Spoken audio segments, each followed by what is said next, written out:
सबको जय मसीह की। आप सब लोग अभी भी आपके घरों में YouTube के माध्यम से सर्मन को सुन रहे हैं। खुदा आप सबको आशीष दें और उनकी नज़दीक में आने के लिए मदद करें।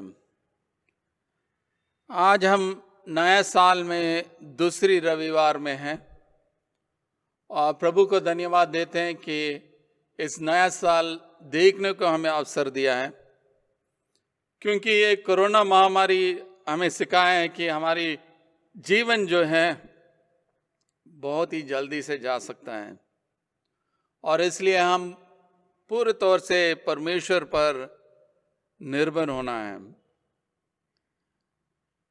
आज का जो विषय है कि यीशु मसीह की बपतिस्मा के अवसर पर यह प्रकट हुआ है कि प्रभु यीशु परमेश्वर पुत्र हैं।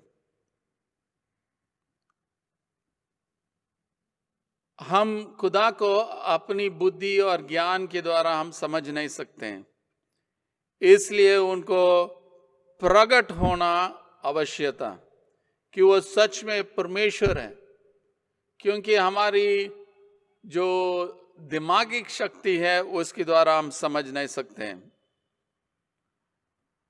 और जो काम प्रभु यीशु ने किया, जो वचन देदारी हुआ है, उसको समझने के लिए कि परमेश्वर की बुद्धि और ज्ञान होनी चाहिए और प्रगटीकरण होनी चाहिए। यीशु मसीह जो वचन था, आदि से जो वचन था वही था, वो एक मनुष्य के रूप में हमारे बीच में आया है। और यीशु मसीह की बपतिस्मा के द्वारा हमें ये प्रकट होता है कि यीशु पूर्ण रूप से परमेश्वर था और पूर्ण रूप से एक मानव था। यानी दोनों चीज उनके अंदर पाया जाता है। और आज हम खास तौर से प्रभु यीशु मसीह के बपतिस्मा के बारे में देखेंगे, मरकुस 1:4-11, और उसके बाद एक और खंड के ऊपर ध्यान देंगे, पहला यूहन्ना 5:5-12। मरकुस हमें बताता है कि यूहन्ना बपतिस्मा देने वाला जंगल में आया और प्रचार कर रहा था कि मन फिराने के लिए प्रचार कर रहा था, ताकि पापों की क्षमा लोगों को मिले। और यहूदिया प्रदेश से सारे लोग, यरूशलेम भी सारे लोग जाके अपने पापों का अंगीकार किया और यरदन नदी में बपतिस्मा लिया। और यूहन्ना बपतिस्मा देने वाला जो है टिड्डियों को और मधु को खाता था, और उनका संदेश यही था, मैं आने के बाद एक और आने वाला है जो मुझसे शक्तिशाली है और उनकी जूते का फीता खोलने के मैं योग्य नहीं है। मैं तो पानी से बपतिस्मा देता हूं, परंतु जो आने वाला है वो पवित्र आत्मा से आपको बपतिस्मा देगा। मरकुस आगे हमें बताता, उन दिनों में यीशु ने गलील की नजरत से आकर यरदन में यूहन्ना से बपतिस्मा लिया। और जब वह पानी से निकलकर ऊपर आया तो तुरंत उसने आकाश को खुलते और आत्मा की कबूतर की नाई अपने ऊपर उतरते देखता है। और ये आकाशवाणी हुई है कि तू मेरा प्रिय पुत्र है, तुझसे मैं प्रसन्न हूं। यहां पे मरकुस हमें बताता है कि आकाश खुल गया। ये आकाश खुलने वाला पुराने नियम में भी हम देख सकते हैं। एजिकेल नबी जो है दर्शन देखता है, जो स्वर्ग को खोल के उनको वहां पे क्या हो रहा है उनको दिखाई देता है। और एजिकेल नबी परमेश्वर को देखा और एक ईश्वरीय वाणी को सुना जो उनको खिदमत उनको दिया है। और वैसे इधर भी हम देखते हैं कि आकाश खुल गया और एक आकाशवाणी आई है, तू मेरा प्रिय पुत्र है जिससे मैं प्रसन्न हूं। और मरकुस जो है एक बहुत खास शब्द यहां इस्तेमाल करता है जो आम शब्द नहीं है।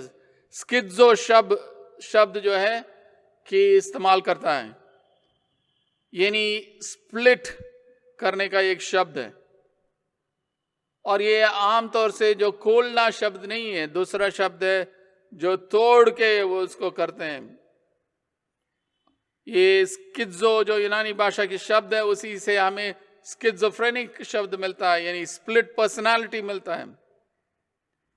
और ये स्किज़ो का शब्द जो है मरकुस की इंजील में प्रभु यीशु मसीह के अंतिम समय भी मरकुस इस्तेमाल करता है, जब यीशु मसीह क्रूस पे मरा और मंदिर का जो पर्दे जो है दो हिस्से में वो टूट गया है या वो ऐसे खुल गया।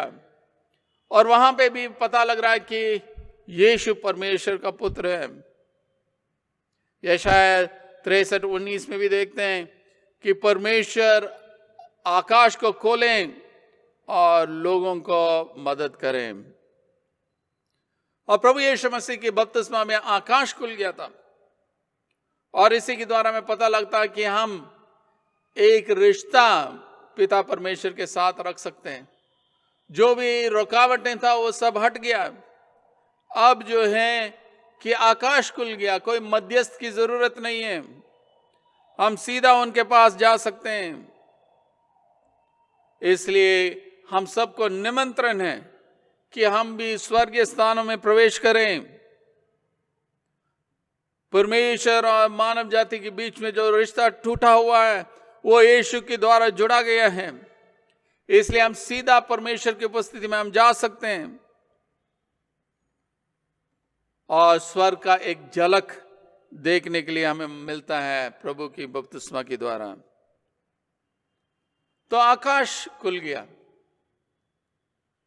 और फिर यूहन्ना की पत्रियों में 5 और 5 से 8 में हम पढ़ेंगे कि किस तरह 3 गवाही है कि यीशु मसीह जो है संसार में आया है, शारीरिक रूप में आया है। पहले यूहन्ना 5:5 में लिखा है, संसार पर जय पाने वाला कौन है?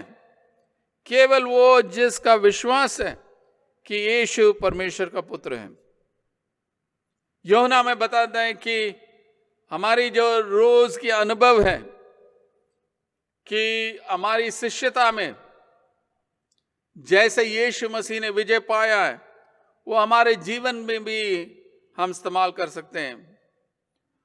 परंतु ये तभी हो सकता है जब हम यीशु के साथ जुड़े हुए हैं, एकत्रित होते हैं विश्वास के द्वारा, ताकि हमारे लिए सारी ईश्वरीय सामर्थ हमारे लिए दिया जाएगा, ताकि हम भी हमारी जो लड़ाई है, जो इस संसार के विरोध, हमारी शारीरिक अभिलाषों के विरोध और शैतान के विरोध, इन सब के ऊपर उसी के द्वारा हम विजय पा सकते हैं।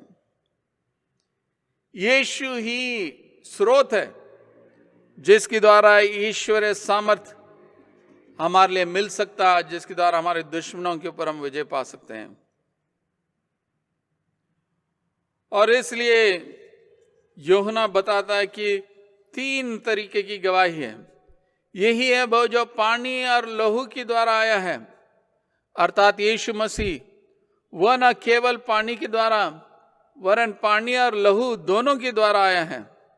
जो गवाही देता है वह आत्मा है, क्योंकि आत्मा सत्य है।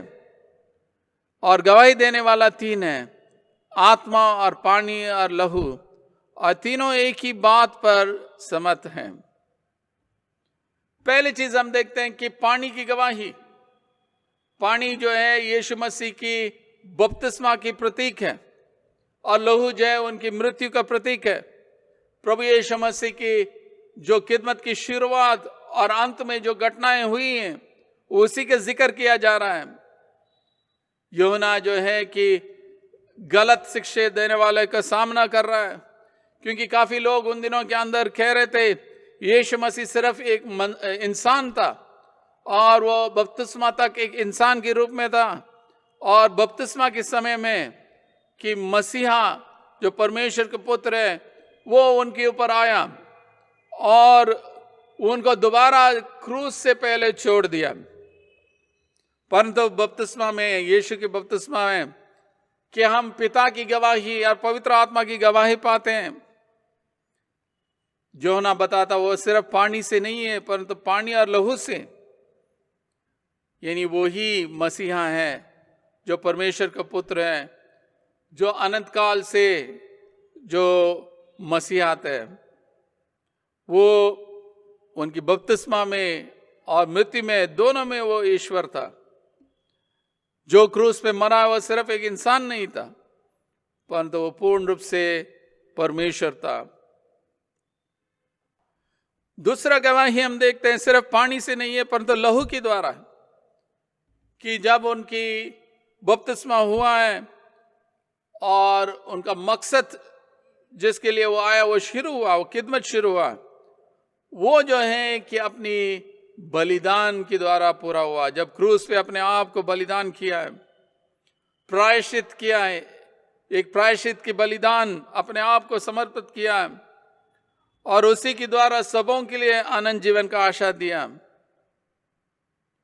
जैसे आकाश खुल गया और एक आकाशवाणी आई है, तू मेरा प्रिय पुत्र है जिससे मैं बहुत प्रसन्न हूं। यानी पिता परमेश्वर की आकाशवाणी आई है, पवित्र आत्मा एक कबूतर की नाय उनके ऊपर उतरा है। तो इस बपतिस्मा के द्वारा हमें प्रकट होता कि यीशु सच में परमेश्वर है जो मनुष्य के रूप में आया है। परंतु तीसरा चीज भी हम देखते हैं कि आत्मा की गवाही, और जो गवाही देता है वो आत्मा है, क्योंकि आत्मा सत्य है। और गवाही देने वाला तीन है, आत्मा और पानी और लहू, और तीनों एक ही बात पर सम्मत है। सिर्फ लहू और पानी से नहीं है, सिर्फ प्रेरितों की गवाही नहीं है, ये उनके साथियों की गवाही नहीं है, परंतु पवित्र आत्मा की गवाही है जो सत्य की आत्मा है। और सत्य जो है उसका बुनियाद परमेश्वर की गुण में है। परमेश्वर के अलावा कोई सत्य नहीं है। वही सर्वोत्तम जो वास्तविकता है, अल्टीमेट रियलिटी है, कि पवित्र आत्मा हमें गवाही देता है कि यीशु मसीह खुदा है जो इस जगत में मनुष्य के रूप में आया है। तो तीन गवाही हमारे सामने रखे हैं, बपतिस्मा के द्वारा, मृत्यु के द्वारा, पवित्र आत्मा के द्वारा। और तीनों हमें बुलाहट है कि हम विश्वास करें यीशु सच में परमेश्वर है, उद्धार देने के लिए आया है। और जब उनको यार विश्वास करते हैं उनका सामर्थ्य भी हमारे लिए मिलता है। पहले योना 5:9 में योना लिखता है, जब हम मनुष्यों की गवाही मान लेते हैं तो परमेश्वर की गवाही तो उससे बढ़कर है। और परमेश्वर की गवाही ये है कि उसने अपने पुत्र के विषय में गवाही दी है। जो परमेश्वर के पुत्र पर विश्वास करता है वह अपने ही में गवाही रखता है। जिसने परमेश्वर की प्रतीति नहीं की उसने उसे झूठ ठहराया, क्योंकि उसने उस गवाही पर विश्वास नहीं किया जो परमेश्वर ने अपने पुत्र के विषय में दी है। तो जब गवाही हमारे सामने आता है लिखित रूप से या मुंह ज़बानी के द्वारा, जब किसी ने हमें गवाही देते हैं, क्या हम उस पर विश्वास करते हैं? इसलिए योना कहता है, जब मनुष्यों की गवाही मान लेते हैं, क्यों नहीं परमेश्वर की गवाही को नहीं मानते हैं? क्योंकि परमेश्वर की गवाही मनुष्यों की गवाही से कहीं अधिक विश्वास योग्य है, क्योंकि परमेश्वर सत्य है। और अगर परमेश्वर कुछ बताता है वह सत्य है। यीशु मसीह खुद बोला, मार्ग और सत्य और जीवन में हूं, और उनकी गवाही पर विश्वास करने के लिए हमारा बुलाहट है। और यीशु के बपतिस्मा में यही गवाही हुआ है, तू मेरे प्रिय पुत्र है जिससे मैं प्रसन्न हूं। अगर यीशु पर हम विश्वास नहीं करते हैं फिर हम परमेश्वर पिता का झूठे ठहराते हैं। हम कहते हैं कि खुदा परमेश्वर जो है वो झूठ बोल रहा है, क्योंकि हम पिता परमेश्वर की गवाही, पवित्र आत्मा की गवाही, उसका स्वीकार करने के लिए हम तैयार नहीं है। और क्या गवाही है? 11वीं आयत पहला योना 5:11 में लिखा, और वो गवाही ये है कि परमेश्वर ने हमें अनंत जीवन दिया है और ये जीवन उसके पुत्र में है। जिसके पास पुत्र है उसके पास जीवन है। और जिसके पास परमेश्वर का पुत्र नहीं, उसके पास जीवन भी नहीं है। ये गवाही बिल्कुल स्पष्ट है, बहुत ही सरल है। परमेश्वर ने हमें अनंत जीवन दिया है।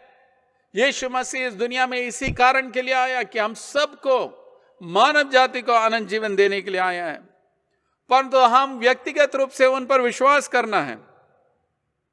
इसलिए लिखा है, और ये जीवन उसके पुत्र में है। यीशु के द्वारा ही ये अनंत जीवन है।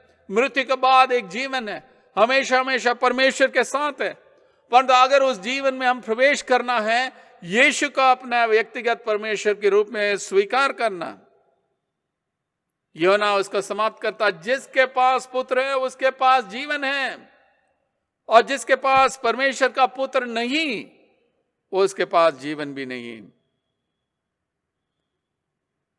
तो चुनौती हमारे सामने ये है। पहली चीज हमने देखा कि आकाश खुल गया। क्या हम खुदावन की उपस्थिति में हम जा सकते हैं? कोई मध्यस्थ की जरूरत नहीं है, सीधा उनकी उपस्थिति में हम जाके उनको मिल सकते हैं। दूसरी बात हमने देखा है कि प्रभु यीशु मसीह जो है परमेश्वर का पुत्र है, जो इस दुनिया में जीवन देने के लिए आया है। और प्रभु यीशु मसीह के बारे में गवाही जो है पिता परमेश्वर और पवित्र आत्मा दिया है। हमारे सामने ये चुनौती है, हम उन पर विश्वास करें, क्योंकि अगर उसको तिरस्कार करते हैं फिर इसका मतलब हम कह रहे हैं कि खुदा झूठा है, क्योंकि ये उन्होंने गवाही दी है। परमेश्वर ने हमें अनंत जीवन दिया है, और ये जीवन उसके पुत्र में है। जिसके पास पुत्र है उसके पास जीवन है, और जिसके पास परमेश्वर का पुत्र नहीं, उसके पास जीवन भी नहीं है। सब कुछ हमारे मसीह के साथ विश्वास के द्वारा एकता पर निर्भर है। सब कुछ हमारे मसीह के साथ विश्वास के द्वारा एकता पर निर्भर है। इसी के द्वारा सारे सामर्थ, ईश्वरीय सामर्थ हमारे लिए उपलब्ध है। यानी प्रभु का ताकत, प्रभु का सामर्थ हमारे लिए उपलब्ध है। इस सामर्थ के द्वारा हम संसार और शारीरिक अभिलाषों और शैतान को विजय कर सकते हैं।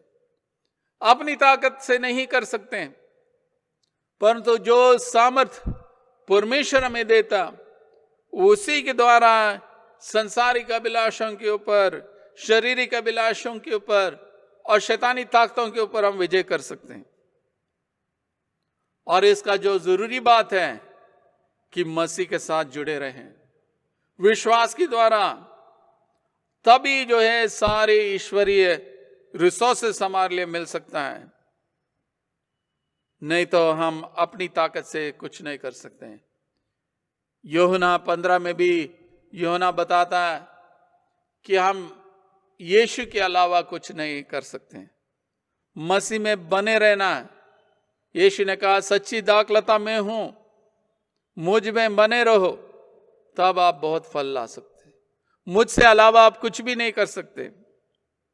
और जैसे हम इस नया साल को शुरू करते हैं, हम विनती करें कि प्रभु यीशु हमारे जीवन में आए, हमारे लिए अनंत जीवन दें, हमारे लिए पापों की क्षमा दें, और हम उनकी पद चिन्हों में चलें। उनके आत्मा की सामर्थ से हम जीवन भर हम विश्वास योग्य रहें। खुदा आप सबको आशीष दें। आइए हम प्रार्थना करें। हे सर्वशक्तिमान परमेश्वर, राजाओं का राजा, प्रभुओं का प्रभु, हम धन्यवाद देते हैं परमेश्वर, आपकी बपतिस्मा में ये प्रकट हुआ है कि आप सच में परमेश्वर का पुत्र हैं। हम धन्यवाद देते हैं आकाश खुल गया कि हम सीधा आपकी उपस्थिति में आ सकते हैं। आप इंसान और खुदा के बीच में रिश्ता को आपने जोड़ा है, मेल मिलाप लाया है, उसके लिए हम शुक्र अदा करते हैं। हम धन्यवाद देते हैं परमेश्वर, आपने आनंद जीवन देने के लिए इस दुनिया में आए हैं। आनंद जीवन यीशु में है। जिसके पास पुत्र है उसी के पास जीवन है, और जिसके पास परमेश्वर का पुत्र नहीं है उसके पास जीवन भी नहीं है। इस चेतावनी के लिए हम धन्यवाद देते हैं परमेश्वर सब कुछ हमारे मसीह के साथ विश्वास के द्वारा एकता पर निर्भर है। हम उन पर विश्वास करने के लिए मदद कर, क्योंकि उसी के द्वारा सारे ईश्वरीय सामर्थ हमारे लिए उपलब्ध हैं। और परमेश्वर इस सामर्थ के द्वारा ही हम संसारिक अभिलाषों को, शारीरिक अभिलाषों को और शैतान को हम सामना कर सकते हैं और उन पर विजय कर सकते हैं। हमें ताकत दे, आत्मा के द्वारा हमें अभिषेक कर और इस नया साल में हमें तेरे जलाल के लिए इस्तेमाल कर। ये सब प्रभु यीशु मसीह के नाम से मांगते हैं, आमीन।